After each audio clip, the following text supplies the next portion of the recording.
Hello guys, നമ്മളിപ്പോൾ നിൽക്കുന്നത് ഇരിങ്ങാലക്കുടയിലാണ്. ഇരിങ്ങാലക്കുടയിൽ ടോവിനോ തോമസിൻ്റെ വീടിൻ്റെ ഫ്രണ്ടിലാണ് ഇപ്പോൾ നമ്മൾ നിൽക്കുന്നത്. കണ്ടല്ലോ, എൻ്റെ ബാക്കിൽ കാണുന്നതാണ് ടോവിനോ തോമസിൻ്റെ വീട്. ഇത് ഇരിങ്ങാലക്കുട കൊടുങ്ങല്ലൂർ റൂട്ടാണ് കേട്ടോ. ഇരിങ്ങാലക്കുട സ്റ്റാൻഡിൽ നിന്ന് ഒരു 200 മീറ്റർ മാത്രമേ ഈ ടോവിനോൻ്റെ വീട്ടിലേക്ക് നടന്നു വരാനുള്ള ദൂരമുള്ളൂ.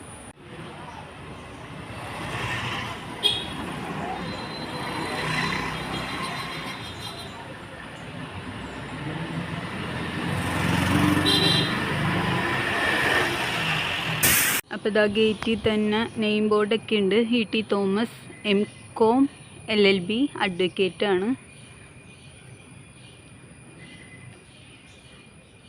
ഇതാ ഇങ്ങനെയാണ് ഗേറ്റ് വരുന്നത്. ഇതാ ഇത് ഫ്രണ്ടിൽ തന്നെ ഇരിങ്ങാലക്കുട കൊടുങ്ങല്ലൂർ റൂട്ടാണ്.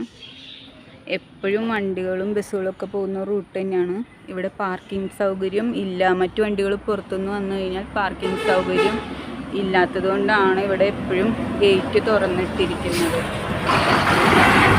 കണ്ടല്ലോ, 2 വണ്ടികൾ വന്നാൽ തന്നെ പോകാൻ സ്ഥലമില്ലാത്തൊരവസ്ഥയാണ് ഇവിടെ. അപ്പം ഇവിടെ വണ്ടികൾ പാർക്ക് ചെയ്യാൻ പറ്റാത്തത് കൊണ്ട് പുറത്തുനിന്ന് വരുന്നവർക്ക് പെട്ടെന്ന് ഉള്ളിലേക്ക് കയറാൻ വേണ്ടിയിട്ടാണ് കേട്ടോ ഈ വീടിൻ്റെ ഗേറ്റ് എപ്പോഴും ഇങ്ങനെ തുറന്നിട്ടിരിക്കുന്നത്.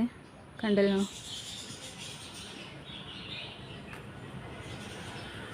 ഇതാ ഇവിടെ പോർച്ചിൽ 3 കാറുകൾ കിടക്കുന്നുണ്ട്. ഇതാണ് വീട്. ഞാനിപ്പം ഈ റോഡിൻ്റെ ഓപ്പോസിറ്റുള്ള ഒരു വീട്ടിൽ കയറി നിന്നിട്ടാണ് കേട്ടോ ഈ വ്ലോഗ് എടുക്കുന്നത്. അല്ലാതെ നമുക്കിവിടെ നിൽക്കാൻ സ്ഥലമൊന്നുമില്ല. കണ്ടല്ലോ, റോട്ടിൽ നിന്ന് വീഡിയോ എടുത്തു കഴിഞ്ഞാൽ ചിലപ്പം വണ്ടി നമ്മളെ കൊണ്ടുപോകും. അത്രയൊരവസ്ഥയാണ് ഇവിടെ. 2 വണ്ടി ഒരുമിച്ച് വന്നാൽ പോലും സൈഡ് കൊടുക്കാൻ ഇവിടെ സ്ഥലമില്ലാത്ത റോഡാണ്. ലിമിറ്റഡ് സ്റ്റോപ്പ് ബസ്സുകളാണ് ഇതിൽ പോയിക്കൊണ്ടിരിക്കുന്നത്. ഡേഞ്ചർ റോഡാണ് ഗൈസ്. കണ്ടല്ലോ, ഇതാണ് നമ്മുടെ ടോവിനോൻ്റെ വീടെന്ന് പറയുന്നത്. അപ്പോൾ എല്ലാവർക്കും